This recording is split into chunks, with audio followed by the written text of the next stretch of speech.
तो हेलो मेरे प्यारे दोस्तों एवं भाइयों, आप सभी लोगों को पहले मैं नमस्कार करता हूं, हाथ जोड़ के नमस्कार करता हूं। और आप सब जैसे कि आप लोग देखे हैं धातु और अधातु में अंतर क्या होता है।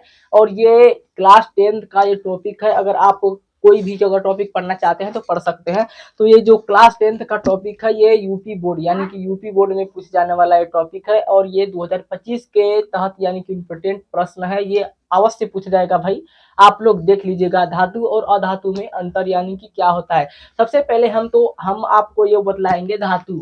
ये भैया है, देखो यहाँ पर देखो धातु तथा अधातु में अंतर है। और यहाँ पर धातु और अधातु, अधातु एक मतलब पहले एक तरफ लिखेंगे धातु और एक तरफ लिखेंगे अधातु। इसमें क्या होता है भाइयों कि इसमें होता है, देखिए धातु किसे कहते हैं, अधातु किसे कहते हैं। धातु का परिभाषा ये होता है कि वह पदार्थ मतलब कोई पदार्थ हो गया, कुछ भी हो गया, उसमें अगर किसी पदार्थ में अगर विद्युत और उष्मा का सुचालक होता है तो वो होता है धातु होता है। और जिसमें नहीं होता है यानी कि विद्युत और उष्मा का सुचालक नहीं होता है वो होता है अधातु। तो हम इसमें अंतर का प्रयोग मतलब अंतर जानेंगे कि जो धातु होता है, धातु में एक विशेष प्रकार की चमक होती है। धातु में एक विशेष प्रकार की चमक होती है। इधर अधातु में देखते हैं आयोडीन और ग्रेफाइट को छोड़ के यानी कि उसके अतिरिक्त किसी भी अधातु में चमक नहीं होती है। और फिर हम जानते हैं धातु का ये दूसरा वाला है भैया धातु का, कि ये उष्मा, ये जो होता है ना ये उष्मा और विद्युत के सुचालक होते हैं। यानी कि ये उष्मा तथा विद्युत के सुचालक होते हैं। ये जो मैं अभी परिभाषा बताया हूँ,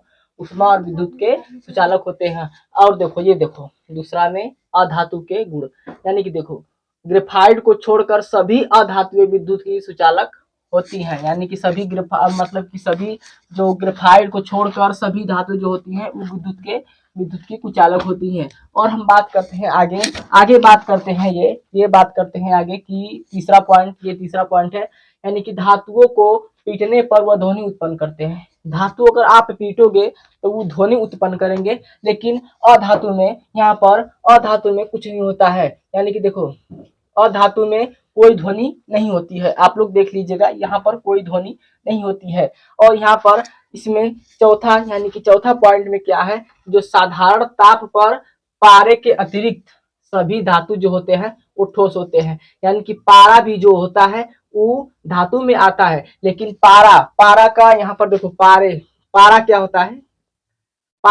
है, आप लोग थर्मामीटर देखे होंगे। थर्मामीटर के अंदर जो एक अगर कोई डॉक्टर होता है, अगर इलाज कराने के लिए आपके जीभ में के नीचे ऐसे इस प्रकार से रख देगा तो उसमें से जो पारा होगा वो ऊपर जाएगा। उससे पता चलता है कि आपका बुखार कितना सेल्सियस है, तो आपको उससे दवा मिलती है, वही होता है पारा एक धातु है लेकिन वो द्रव के रूप में पाया जाता है। और यहाँ पर देखो साधारण ताप पर ब्रोमीन, यानी कि साधारण ताप पर भैया हम आ गए अधातु में क्या होता है कि जो साधारण ताप पर जो ब्रोमीन होता है, ब्रोमीन के अतिरिक्त अधातुएं ठोस या गैस अवस्था में पाई जाती है। यानी कि देखो ब्रोमीन के अतिरिक्त धातुएं जो होती हैं, अधातुएं जो होती हैं, वो ठोस या गैस अवस्था में पाई जाती है।